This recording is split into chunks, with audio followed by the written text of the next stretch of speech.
state prison. How does it feel to be back? I mean, always when you come to Israel, it's all of a sudden that you can come and breathe. For me, when I'm out of Israel, it's like I'm holding my breath. And finally, I come to Israel and I can breathe again. But additional, on top of the usual experience when you're coming home, we just went through 3 weeks in a cage, locked up, for no reason. We did nothing wrong. We just came there to show the stories of the Jewish life in Nigeria, the Ibos. And although we weren't able to do our full project, we're still not going to stop, and we're still going to show their stories and showcase so that they get recognition and people understand who they are. But obviously we're very tired and very happy to be back home. Yeah, it's amazing to be home. It never felt that amazing to like say that we are back home in Israel.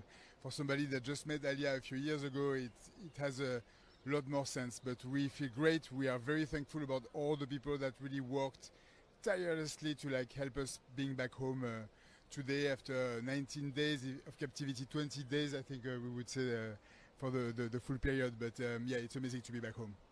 Why did you go to Nigeria first? Yeah, so our first season is on Africa, and so we have 6 different countries across Africa, each with different and unique different stories.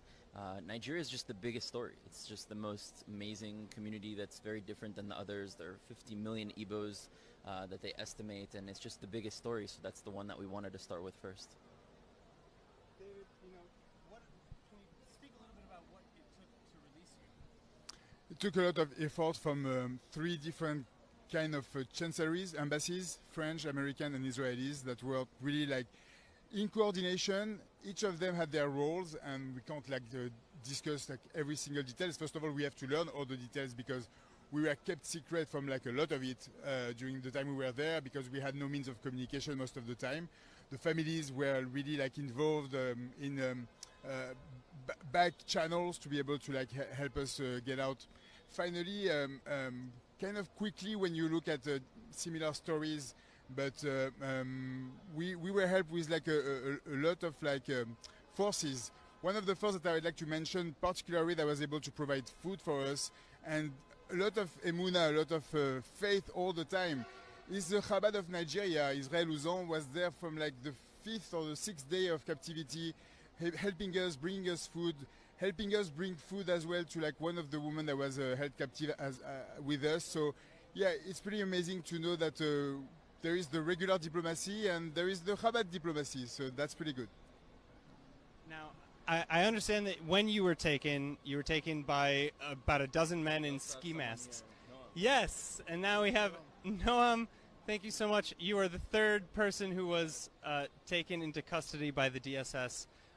Thank you for joining us on camera. First of all, how are you feeling, actually? I'm feeling good. I'm happy to be back home in Israel, but it's also bittersweet because we really did want to continue our project, and we really tried every possible way to stay in Nigeria right now and continue with the rest of our itinerary. But unfortunately, it wasn't possible now, but we're not giving up for the future. So what I was asking is, you were taken into custody by about a dozen armed men in ski masks in the morning of Friday prayer. Did you know you were being arrested? No, so they told us that we're being invited and that we'd have a quick conversation with the chief just to clear some things up. We had an idea that it had to do with certain posts that were going viral the night before, that we clearly made a statement that we had nothing to do with such movements, we had nothing to do with any sort of separatist things. And they told us we would go for a quick meeting, take 30 minutes, we'd come back to our hotel. In fact, all of our stuff was open in our hotel rooms. We ended up staying there the entire night, and then the next morning they wake us up from sleeping on the floor.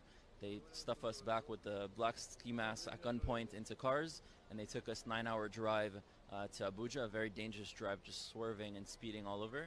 And then we find ourselves 20 days locked up in a cage over there, and at no point were we actually even arrested. Like they didn't tell us they were accused of something, they didn't tell us you're officially arrested of something, and their status of invited is what allows them to not allow us to have a lawyer, not allow us to have a phone call, not allow us to have any rights, because we're there at our own will. But several times we try to say, okay, so if we're here at our will, then let us go.